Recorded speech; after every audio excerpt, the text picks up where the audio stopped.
Welcome to J news. ముందుగా headlines చూద్దాం. ఇష్టానుసారం చేస్తానంటే కుదరదు అంటూ జగన్ కు చంద్రబాబు కౌంటర్. ఎన్నికల కోడ్ అమల్లో ఉన్నప్పుడు జగన్ గుంటూరు మిర్చి యార్డుకు వెళ్లడంపై చంద్రబాబు మండిపాటు. అక్రమాలు చేసేందుకు పోలీసుల రక్షణ ఇవ్వాలంటే ఎలాగని ప్రశ్న. రౌడీజం చేయడం సరికాదని హితవు. ఢిల్లీ సీఎంగా రేఖా గుప్తా ప్రమాణం. ఈ ప్రమాణ స్వీకారానికి హాజరైన చంద్రబాబు, పవన్ వారిద్దరిని ఆప్యాయంగా పలకరించిన ప్రధాని మోదీ. జనసేనాని వద్ద ఆగి ప్రత్యేకంగా ముచ్చటించిన ప్రధాని.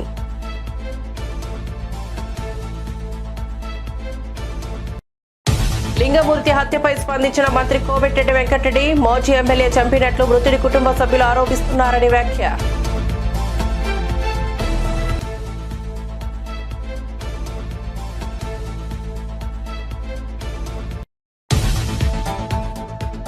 పాలవలస రాజశేఖరం కుటుంబాన్ని పరామర్శించిన జగన్. ఇటీవల కన్ను మూసిన పాలవలస రాజశేఖరం. పాలకొండకు వెళ్లి కుటుంబ సభ్యులను పరామర్శించిన జగన్. ఎమ్మెల్యేగా రాజ్యసభ సభ్యుడిగా పనిచేసిన రాజశేఖరం. మేడిగడ్డ కుంగిపోవడానికి బీఆర్ఎస్ కారణమా? కేసు వేసిన లింగమూర్తిని హత్య చేసిన దుండగులు. హత్య వెనుక గండ్రా ప్రమేయం ఉందని ఆరోపిస్తున్న మృతుడి కుటుంబీకులు. రాజలింగమూర్తి హత్యతో నాకు సంబంధం లేదన్న మాజీ MLA Gandra. AP fiber net ఉన్నతాధికారులపై చైర్మన్ వేటు. 9 నెలలుగా ₹1 కూడా ఆదాయం రాలేదన్న జీవీరెడ్డి. జీఎస్టీ అధికారులు 377 కోట్లు ఫైన్ విధించిన విషయం తనకు చెప్పలేదని వెల్లడి. అధికారులు సహకరించడం లేదని ఆరోపణ. ఇక వార్త వివరాల్లోకి వెళ్తే, దేశ రాజధాని ఢిల్లీ ముఖ్యమంత్రిగా రేఖా గుప్తా ప్రమాణ స్వీకారం చేశారు. ఢిల్లీ రామ్లీలా మైదానంలో రేఖా గుప్తాతో లెఫ్టినెంట్ గవర్నర్ ప్రమాణం చేయించారు. డిప్యూటీ సీఎంగా పరమేశ్ వర్మ ప్రమాణ స్వీకారం చేయగా ఆయనతో పాటు మరో 5 మంత్రులు ప్రమాణ స్వీకారం చేశారు. ఎమ్మెల్యేలు ఆశీష్ సూర్, మంజిండర్ సింగ్ సిర్సా, రవీంద్రనాథ్, కపిల్ మిశ్రా, పంకజ్ సింగ్ మంత్రులుగా ప్రమాణం చేశారు. संविधान के प्रति सच्ची श्रद्धा और निष्ठा रखूंगी। मैं भारत की प्रभुता और अखंडता अक्षुण्ण रखूंगी। मैं मुख्यमंत्री के रूप में अपने कर्तव्यों का श्रद्धापूर्वक और शुद्ध अंतःकरण से निर्वहन करूंगी तथा मैं भय या पक्षपात, अनुराग या द्वेष के बिना सभी प्रकार के लोगों के प्रति संविधान और विधि के अनुसार न्याय करूंगी। मैं रेखा गुप्ता ईश्वर की शपथ लेती हूं कि जो विषय मुख्यमंत्री के रूप में मेरे विचार के लिए लाया जाएगा अथवा मुझे ज्ञात होगा, उसे किसी व्यक्ति या व्यक्तियों को तब के सिवाय जबकि ऐसे मुख्यमंत्री के रूप में अपने कर्तव्यों के सम्यक निर्वहन के लिए ऐसा करना अपेक्षित हो, मैं प्रत्यक्ष या अप्रत्यक्ष रूप से संसूचित या प्रकट नहीं करूंगी।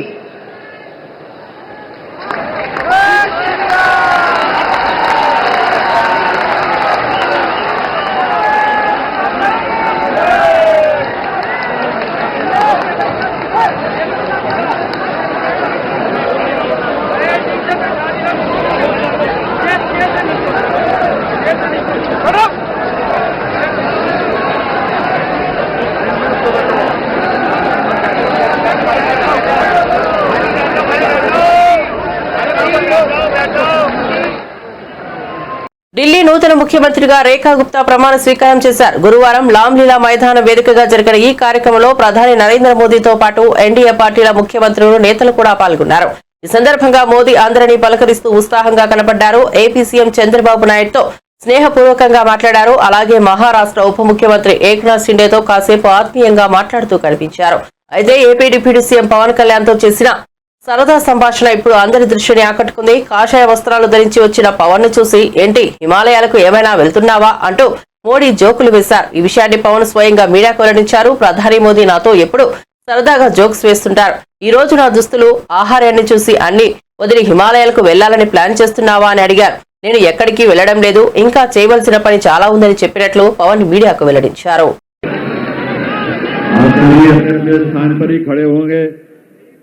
क्योंकि कुछ ही पलों में राष्ट्रगान भी होगा, इसलिए आप सभी अपने अपने स्थान पर ही खड़े रहेंगे।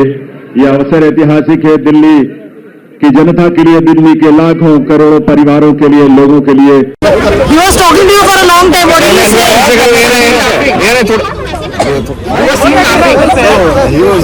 Normally he cracks a joke whether he sees me. So he was saying when he's planning to go to Himalayas or what, I said to him, because I expect next year start there. Just think there's a lot of fun to go to Himalayas. Let's do it. YCP అధినేత జగన్ కు ముఖ్యమంత్రి Chandrababu counter ఇచ్చారు. ఎన్నికల code అమల్లో ఉన్న జగన్ గుంటూరు మిర్చియాడ్ పర్యటనకు వెళ్లడంపై CM మండిపడ్డారు. EC ఆదేశాలను ఉల్లంఘించి ఇష్టానుసారం చేస్తారంటే కుదరదని చెప్పారు. అక్రమాలు చేస్తా పోలీసుల రక్షణ ఇవ్వాలంటే ఎలాగని ప్రశ్నించారు.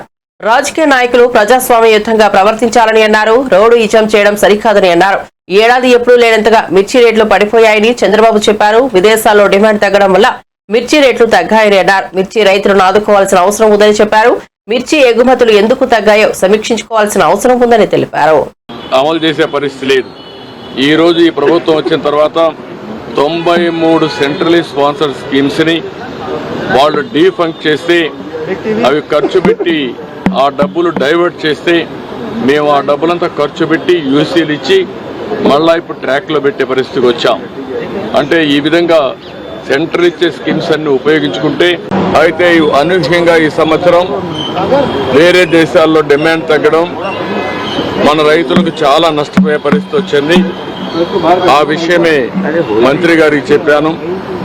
ఎట్టి పరిస్థితుల్లో రైతులను ఆదుకునే బాధ్యత మన మీద ఉంది.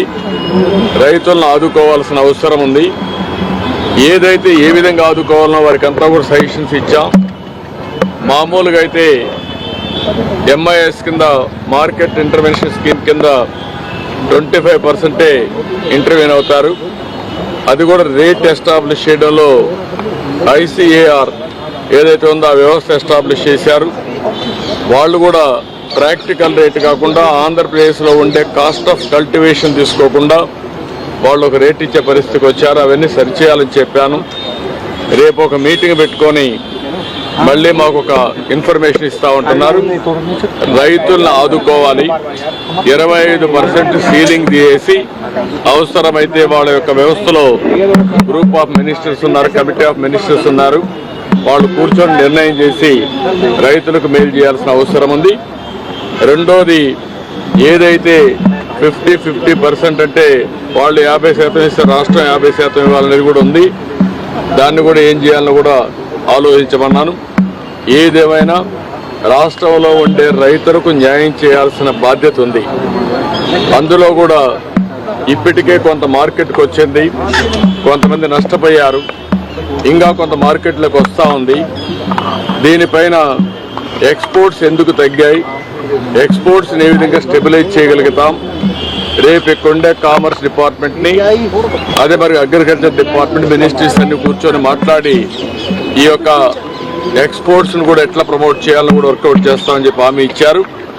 అల్టిమేట్గా ఒక హోలిస్టిక్ అప్రోచ్ 25% నుంచి ఇంకా పెంచడం, ఇంకో పక్కన ఏదైతే రేట్ ఉందో కాస్ట్ ఆఫ్ కల్టివేషన్ ఉందో దాన్ని రియలిస్టిక్గా తీసుకొని చేయడం. మూడోది ఎక్స్పోర్ట్స్ కూడా ప్రమోట్ చేయడం. వీలైతే రాష్ట్ర ప్రభుత్వానికి ఇబ్బందులు ఉన్నాయి, తప్పదనుకున్నప్పుడు ఏం చేయాలో మేము కూడా వర్కౌట్ చేస్తాం. కానీ రైతులను ఆదుకోవడం అతి ముఖ్యమైన ఉద్దేశం. అది చేయాల్సిన కోరాను. రేపే మినిస్టర్ గారు వస్తానే ఫస్ట్ మీటింగ్ పెట్టుకొని అన్ని విధాలు ఆదుకోవడానికి ముందుకు వస్తానని కూడా హామీ ఇచ్చారు.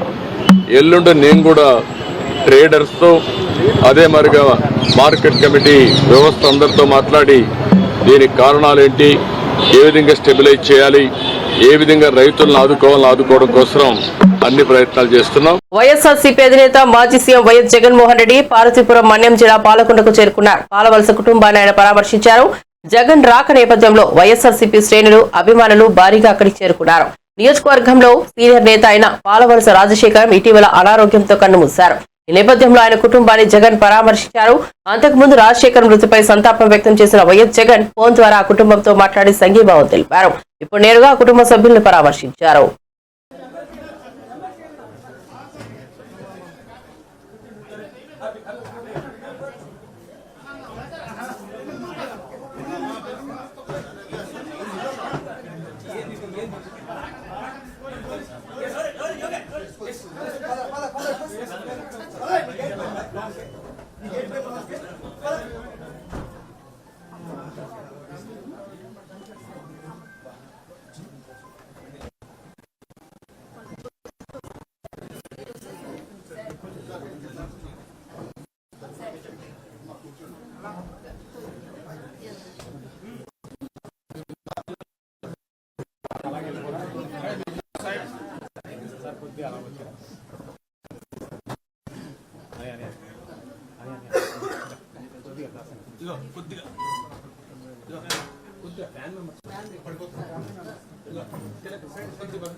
కూటమి ప్రభుత్వం ఏర్పడి 9 నెలలు గడిచిన ఫైబర్ నెట్ కు పైసా ఆదాయం రాలేదని ఏపీ ఫైబర్ నెట్ చైర్మన్ జీవీరెడ్డి సంచలన వ్యాఖ్యలు చేశారు.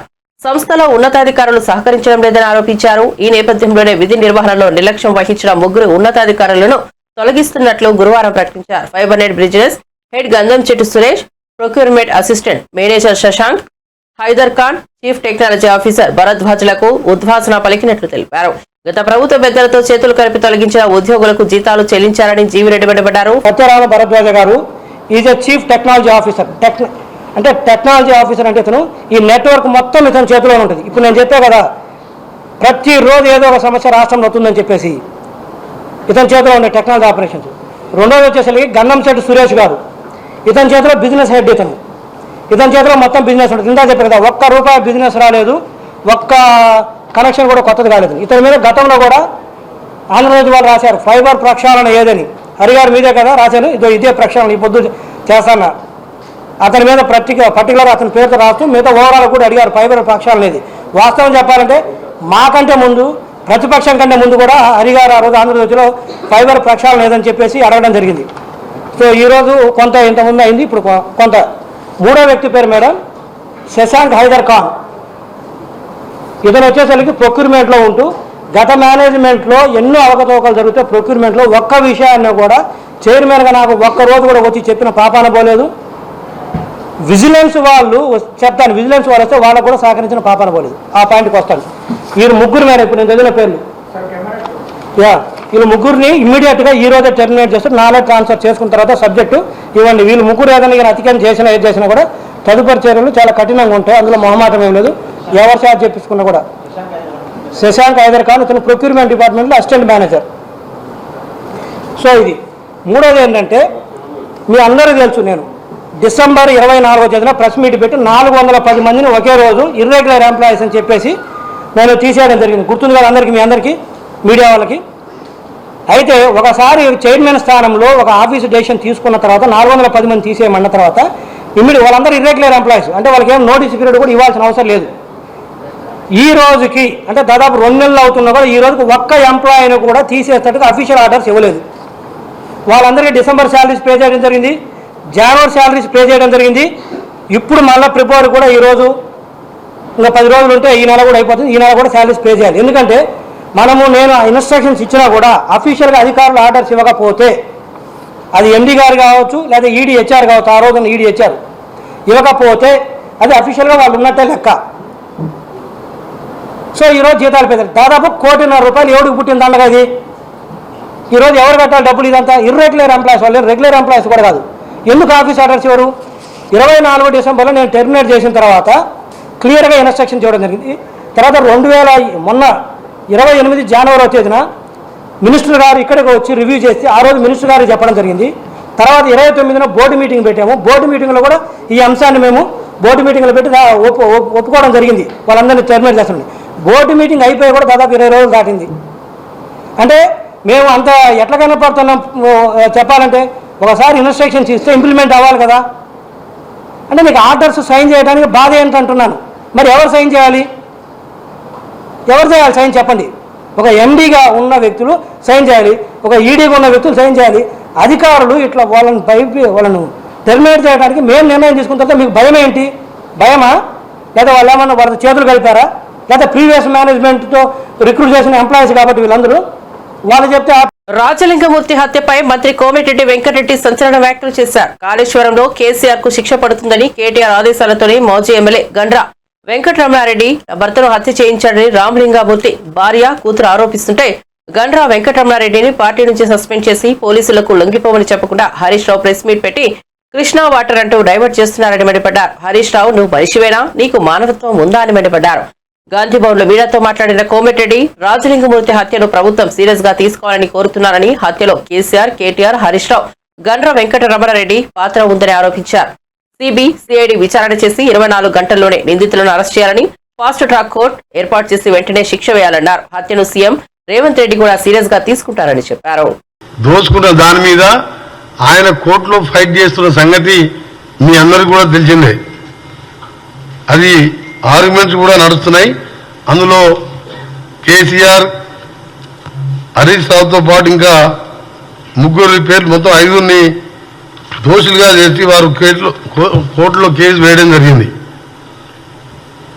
మేడిగడ్డ కుంగిపోతూ 1,00,000 కోట్ల ప్రజాధనం వృధా అయిందని చెప్పి అతను ఒక సామాజిక కార్యకర్తగా కేసు వేయడం, దాని మీద రెగ్యులర్గా వాదనలు నడుస్తుండడం, దానికి స్క్వాష్ చేయాలని కేసీఆర్ గారు కూడా కోర్టుకు వెళ్లడం జరిగింది. గతంలో ఈ కేసు కూడా మొన్న కూడా 11/2/2025 మన ఫిబ్రవరి 11th రోజు కూడా హియరింగ్ ఉండే డిస్ట్రిక్ట్ సెషన్ జడ్జి భూపాలపల్లి దగ్గర. నిన్న హత్య జరగడం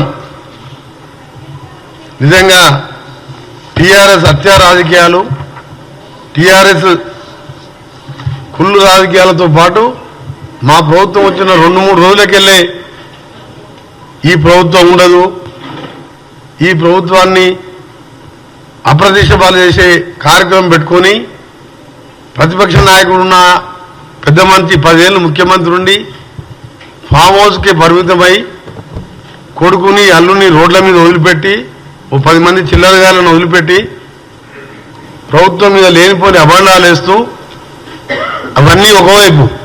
కానీ నిన్న జరిగిన హత్య మాత్రం చాలా బాధాకరం. దీనికంటే ముందు సంజీవ్ రెడ్డి అనే అడ్వకేట్ కూడా హార్ట్ అటాక్తో చనిపోవడం జరిగింది. అది కూడా అనుమానాస్పద మృతిగానే ఉన్నది. ఈ రోజు జరిగిన హత్య మీరు టీవీలలో ఇప్పుడు మీరు చూడండి, మీకు కూడా చూపిస్తాం. ఇప్పుడు కృష్ణా గోదావరి జలాలను పొరుగు రాష్ట్రం ఆంధ్రప్రదేశ్ తరలించకపోతున్నా తెలంగాణ సర్కార్ మొద్దు నిద్రపోతోందని మాజీ మంత్రి హరీష్ రావు సంచలన వ్యాఖ్యలు చేశారు. ఆయన తెలంగాణ భవన్లో మీడియాతో మాట్లాడుతూ రాబోయే వేసవిలో తెలంగాణకు 123 టీఎంసీలు, ఆంధ్రాకు 9 టీఎంసీల నీరు విడుదల చేయాల్సి ఉందని అన్నారు. మొత్తం 132 టీఎంసీల నీరు కావాల్సి ఉండగా నేటికి శ్రీశైలం, నాగార్జున సాగర్లో ఉన్న నీరు కేవలం 100 టీఎంసీలు మాత్రమేనని తెలిపారు. అయితే మిగతా నీళ్లను సీఎం రేవంత్ రెడ్డి ఎక్కడి నుంచి తీసుకొస్తారని ప్రశ్నించారు. కళ్ళెదుటే ఏపీ నీళ్లను ఏపీ తరలించకపోతున్నా బెల్లం కొట్టిన రాయిలా ప్రభుత్వం ఉందని కామెంట్స్ చేశారు. సాగర్ కుడికాలువ నుంచి ఆంధ్రప్రదేశ్ ప్రభుత్వం రోజు 10,000 క్యూసెక్కుల నీళ్లు తరలించకపోతుంటే తెలంగాణ ప్రభుత్వం చేవజచ్చి చేష్టలుడిగి చేతులు కట్టుకొని చూస్తా ఉన్నారు. నీళ్ల మంత్రి నీళ్లు అమ్ములుతా ఉన్నాడు. ఒక మాటలో చెప్పాలంటే తెలంగాణ భూభాగానికి నీళ్లు మళ్లించిన ప్రభుత్వం బీఆర్ఎస్ ప్రభుత్వం అయితే చేతగాక నీళ్లు నములుతున్న ప్రభుత్వం ఇవాళ కాంగ్రెస్ ప్రభుత్వం. 3 నెలలుగా సాగర్ కుడికాలువ నుంచి రోజు 10,000 క్యూసెక్కులు పోతా ఉన్నాయి. మరి ముఖ్యమంత్రి గారు, నీటిపారుదల శాఖ మంత్రి గారు బెల్లం కొట్టిన రాయిలాగా చలనం లేకుండా ఎందుకు పడి ఉన్నారు? కృష్ణా జలాల్లో తాత్కాలిక ఒప్పందం ప్రకారం, సరే గతంలో మమ్మల్ని విమర్శించారు, మీరు కూడా మొన్న పోయి అదే ఒప్పందం చేసుకొని వచ్చిండ్రు. తాత్కాలిక ఒప్పందాన్ని, తాత్కాలిక ఒప్పందం ప్రకారంగా ఆంధ్రప్రదేశ్ వాటా 512 టీఎంసీలు. కానీ ఇప్పటికే ఆంధ్రప్రదేశ్ 657 టీఎంసీలు తీసుకుపోయింది. 657 టీఎంసీలు తీసుకపోతే మీ నోరు పెగలడం లేదా అని అడుగుతా ఉన్నా. మిమ్మల్ని ఎన్నుకున్నది ఎందుకు? రాష్ట్ర హక్కులను ఆంధ్రప్రదేశ్కు తాకట్టు పట్టడానికి మిమ్మల్ని రాష్ట్ర ప్రజలు ఎన్నుకున్నారా? గడిచిన 25 రోజుల్లోనే 60 టీఎంసీల నీళ్లు తరలించారు. అంటే దాదాపు రోజుకు 2 టీఎంసీలు నీళ్లు పోతా ఉన్నాయి. అంటే తెలంగాణ నీటి ప్రయోజనాలు కాంగ్రెస్ ప్రభుత్వానికి పట్టవా? ఇలా మీ నిర్లక్ష్యం తెలంగాణ పాలిట పెను శాపం కాబోతా ఉంది. ఇవాళ నాగార్జున సాగర్ మనం ఆ రోజు అసెంబ్లీలో తీర్మానం చేసినాం. సిఆర్పిఎఫ్ బలగాలను వెంటనే ఉపసంహరించుకోవాలి, నాగార్జున సాగర్ ను తెలంగాణ రాష్ట్ర ప్రభుత్వ ఆధీనంలో తీసుకోవాలని మన శాసనసభలో కూడా తీర్మానం చేశాం. నవంబర్ 30, 2023 నాడు ఏ స్టేటస్ అయితే ఉందో తిరిగి ఆ స్టేటస్ లో నాగార్జున సాగర్ ప్రాజెక్టు రెగ్యులేషన్ అంతా తెలంగాణ ప్రభుత్వ ఆధీనంలో తీసుకురావాలని చెప్పి స్పష్టంగా తీర్మానం చేశాం. ఏమైంది మరి? తీర్మానం చేసి ఏడాది అయింది. ఏడాది నుంచి మన చేతుల్లోకి దాన్ని తీసుకోవడంలో ఎందుకు మీరు ఫెయిల్ అవుతున్నారు? నిజంగా అది మన చేతిలో ఉంటే కుడికాలం నుంచి 10,000 క్యూసెక్కులు రోజు వాళ్ళు తీసుకుపోరు కదా. ప్రముఖ సామాజికవేత్త రాజలింగమూర్తి హత్య తెలంగాణలో సంచలనంగా మారింది. కొందరు దుండగులు కత్తులతో దాడి చేసి అత్యంత విచక్షణారహితంగా బుధవారం రాత్రి చంపారు. మేడిగడ్డ బ్యారేజ్ నిర్మాణంలో అవినీతి జరిగిందని గత కొంతకాలంగా రాజలింగమూర్తి న్యాయ పోరాటం చేస్తున్న విషయం తెలిసిందే. ఈ క్రమంలో ఆయన హత్యకు గురికావడం కలకలం రేపుతోంది. తాజాగా ఈ హత్యపై కేంద్ర హోంశాఖ సహాయ మంత్రి బండి సంజయ్ స్పందించారు. హైదరాబాద్ లోని ఓ హోటల్లో మీడియాతో మాట్లాడారు. భూపాలపల్లి రాజలింగమూర్తి హత్యపై విచారణ జరిపి నిజాయితీ నిరూపించుకోవాల్సిన బాధ్యత ప్రభుత్వంపై ఉందని అన్నారు. ఒక వ్యక్తిని ప్రాణం తీయడం అంటే అంతకంటే దుర్మార్గం ఇంకోటి లేదని కీలక వ్యాఖ్యలు చేశారు. హతుడు భార్య చేస్తున్న ఆరోపణలపై లోతైన విచారణ జరపాలని ప్రభుత్వాన్ని డిమాండ్ చేశారు. ఎంక్వైరీ కాకముందే కాంగ్రెస్, బీఆర్ఎస్ నేతలు ఒకరిపై ఒకరు ఆరోపణలు చేసుకోవడం సరికాదని అన్నారు.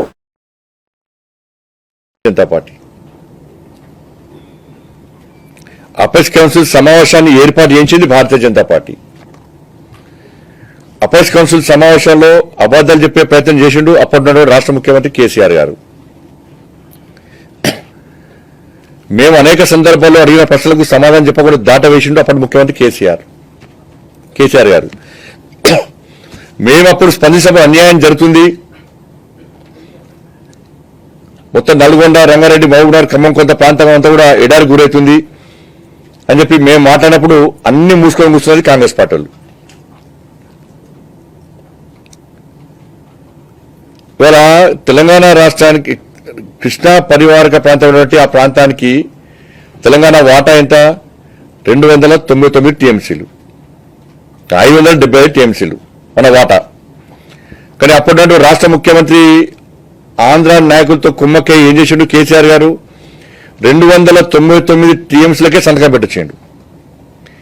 ఈ విషయాన్ని ఆధార పేపర్లతో సహా ఇద్దరి మధ్య జరిగిన ఒప్పందాలను పేపర్లతో సహా నేను బహిర్గతం చేసినప్పుడు అప్పటి నుంచి ఇప్పటి వరకు కనీసం అప్పుడు కేసీఆర్ దగ్గర నుంచి సమాధానం లేదు. ఫస్ట్ బీఆర్ఎస్ పార్టీ దానికి సమాధానం చెప్పాలి. 575 టీఎంసీలు కృష్ణా జలాలు తెలంగాణకు రావాల్సి ఉంటే వాటా ప్రకారము 299 టీఎంసీలకే కేసీఆర్ గారు ఏ విధంగా సంతకం చెప్పి పెట్టాడు? ఏ విధంగా ఒప్పుకున్నారు? ఇది మోసం చేసినట్టు కాదా? ఎస్ఎల్బీసీ ఇంటర్ ప్రారంభించక పొడిగించడానికి కారకులు ఎవరు?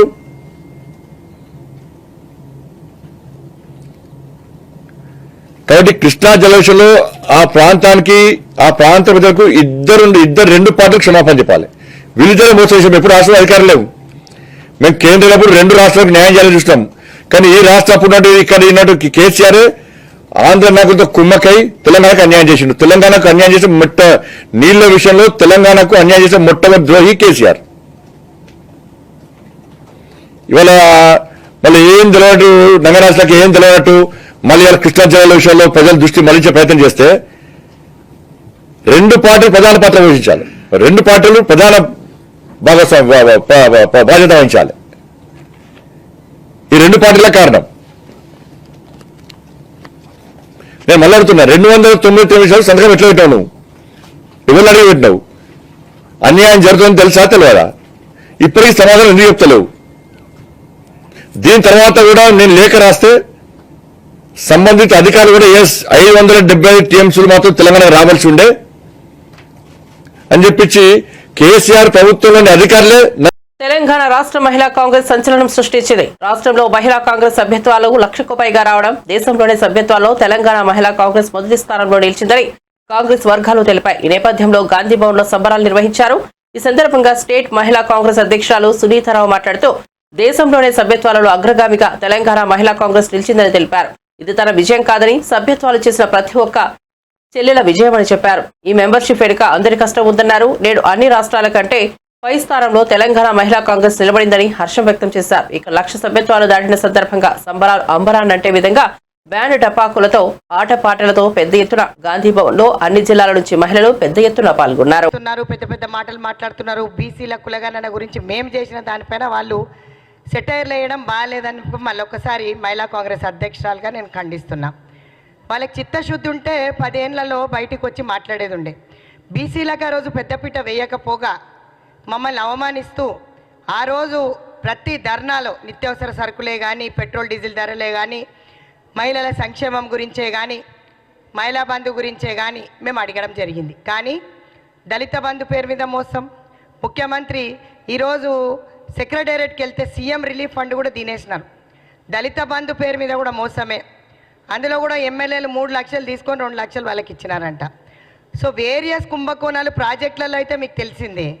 సో మహిళలకు రక్షణ అనేది ఆ రోజుల్లో కరువైపోయిండే. కానీ ఈరోజు మళ్ళీ ఒకసారి మీ అందరికీ తెలియజేస్తుంది ఏమనగా, ఆల్ ఇండియా మహిళా కాంగ్రెస్ అధ్యక్షురాలు 24న వస్తుంది కాబట్టి ప్రతి ఒక్క సోదరుమణికి శుభాకాంక్షలు తెలుస్తూ అందరినీ ఆహ్వానిస్తూ ఈరోజు ప్రెస్ మీట్ పెట్టడం జరిగింది. ఈరోజు సంబరాలు చేసుకుంటున్నామంటే రేవంత్ రెడ్డి గారి నాయకత్వంలో మహిళలకు పెద్దపీట వేసిందే కాకుండా రాహుల్ గాంధీ గారు, సోనియా గాంధీ గారు చాలా ఆలోచించి మా కోసం ఈ 6 గ్యారెంటీలు పెట్టడం జరిగింది. బస్ లబ్ధి మేమే పొందుతున్నాం. ఈరోజు సిలిండర్ ధర 500 కానీ, 200 యూనిట్ల కరెంటే కానీ, 2,500 ఇవ్వడమే కానీ, ఇట్లాంటి మంచి మంచి పథకాలు అనేది కాంగ్రెస్ పార్టీ లాంచ్ చేసింది. రేవంత్ రెడ్డి గారి నాయకత్వంలో గతంలో కూడా నేను మహిళా కాంగ్రెస్ అధ్యక్షురాలుగా పనిచేశాను. ఈరోజు ముఖ్యమంత్రి వారిలతో పాటు కౌన్సిల్ ఆఫ్ మినిస్టర్స్ అందరు సీనియర్ నాయకులకు కూడా మా మెంబర్షిప్కి సహకరించిన ప్రతి ఒక్క అన్నకి, ప్రతి ఒక్క చెల్లెలకి ధన్యవాదాలు తెలియజేస్తూ 1,00,000 సభ్యత్వం కంప్లీట్ చేసుకున్న సందర్భంగా ఈరోజు నేషనల్ వైడ్లో నంబర్ 1గా మహిళా కాంగ్రెస్ నిలిచింది. అంటే 1,00,000 సభ్యత్వం అంటే మామూలు మాట కాదు. ప్రతి ఒక్కరికి మా మీద ఎంత నమ్మకం ఉంటే ఆ సభ్యత్వాలు చేసుకున్నారో మీరు అర్థం చేసుకోవాలి. ఈరోజు మీరు అన్నట్టయితే 33% బిల్లు పార్లమెంట్లో పెట్టినట్టే పెట్టి ఇంప్లిమెంట్ చేయకుండా అక్కడ ఆటాడుతున్న మోడీని నమ్మాలా? 33% రాజ్యసభలో పాస్ చేసి లోక్సభలో వీళ్ళు పాస్ చేయకుండా పెండింగ్ పెడితే ఈరోజు మహిళలకి ఉపాధి కానీ, సంక్షేమం కానీ ప్రతి దానిపైన మాట్లాడుతుంది సోనియా గాంధీ గారు, రాహుల్ గాంధీ గారు, ప్రియాంక గాంధీ గారు. అదేవిధంగా నేను మా నేషనల్ ప్రెసిడెంట్కి కృతజ్ఞురాలిని. AICC in-charge organisation KC Venugopal garu organisation strength మీద మాకందరికీ కూడా ఢిల్లీకి వెళ్ళినప్పుడు 2-3 విషయాలు చెప్పారు, ఎలాగ బలోపేతం చేయాలి అని. ఆ దిశగా నేను అడుగులేస్తూ ఈరోజు 1,00,000 సభ్యత్వం కంప్లీట్ చేసినంటే స్పెషల్గా వారికి కృతజ్ఞతలు అన్నీ అని చెప్తున్నాను. ఎప్పుడు కూడా కష్టపడే కార్యకర్తలకు పెద్దపీట వేశారు. ముఖ్యమంత్రి గారు కులగణన చేస్తూ ఈరోజు బీసీలకు పెద్దపీట వేశారు. అందులో ఓ మహిళా అధ్యక్షురాలు కూడా బీసీ ముదిరాజ్ సామాజిక వర్గానికి చెందినవారే. ఈరోజు పెద్దలు గౌరవనీయులు హనుమంతరావు గారు ఎప్పుడు కూడా మా వెనువెంట ఉండి ప్రతి నియోజకవర్గంలో మెంబర్షిప్ డ్రైవ్కి మాకెప్పుడు కూడా ముందంజలో హెల్ప్ చేస్తారు. బులెటిన్ ముగించే ముందు హెడ్లైన్స్ మరోసారి చూద్దాం. ఇష్టానుసారం చేస్తానంటే కుదరదు అంటూ జగన్ కు చంద్రబాబు కౌంటర్. ఎన్నికల కోడ్ అమల్లో ఉన్నప్పుడు జగన్ గుంటూరు మిర్చి యార్డుకు వెళ్లడంపై చంద్రబాబు మండిపాటు. అక్రమాలు చేసేందుకు పోలీసుల రక్షణ ఇవ్వాలంటే ఎలాగని ప్రశ్న. రౌడీజం చేయడం సరికాదని హితవు. ఢిల్లీ సీఎంగా రేఖా గుప్తా ప్రమాణం. ఈ ప్రమాణ స్వీకారానికి హాజరైన చంద్రబాబు, పవన్ వారిద్దరిని ఆప్యాయంగా పలకరించిన ప్రధాని మోదీ. జనసేనాని వద్ద ఆగి ప్రత్యేకంగా ముచ్చటించిన ప్రధాని.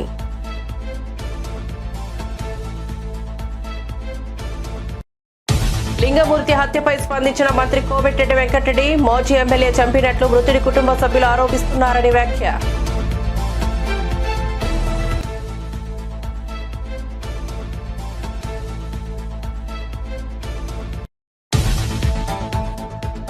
పాలవలస రాజశేఖరం కుటుంబాన్ని పరామర్శించిన జగన్. ఇటీవల కన్ను మూసిన పాలవలస రాజశేఖరం. పాలకొండకు వెళ్లి కుటుంబ సభ్యులను పరామర్శించిన జగన్. ఎమ్మెల్యేగా రాజ్యసభ సభ్యుడిగా పనిచేసిన రాజశేఖరం. మేడిగడ్డ కుంగిపోవడానికి బీఆర్ఎస్ కారణమా? కేసు వేసిన లింగమూర్తిని హత్య చేసిన దుండగులు. హత్య వెనుక గండ్రా ప్రమేయం ఉందని ఆరోపిస్తున్న మృతుడి కుటుంబీకులు. రాజలింగమూర్తి హత్యతో నాకు సంబంధం లేదన్న మాజీ MLA Gandra. AP fiber net ఉన్నతాధికారులపై చైర్మన్ వేటు. 9 నెలలుగా ₹1 కూడా ఆదాయం రాలేదన్న జీవీ రెడ్డి. జీఎస్టీ అధికారులు 377 కోట్లు ఫైన్ విధించిన విషయం తనకు చెప్పలేదని వెల్లడి. అధికారులు సహకరించడం లేదని ఆరోపణ. మరిన్ని అప్డేట్స్ కోసం చూస్తూనే ఉండండి జే న్యూస్.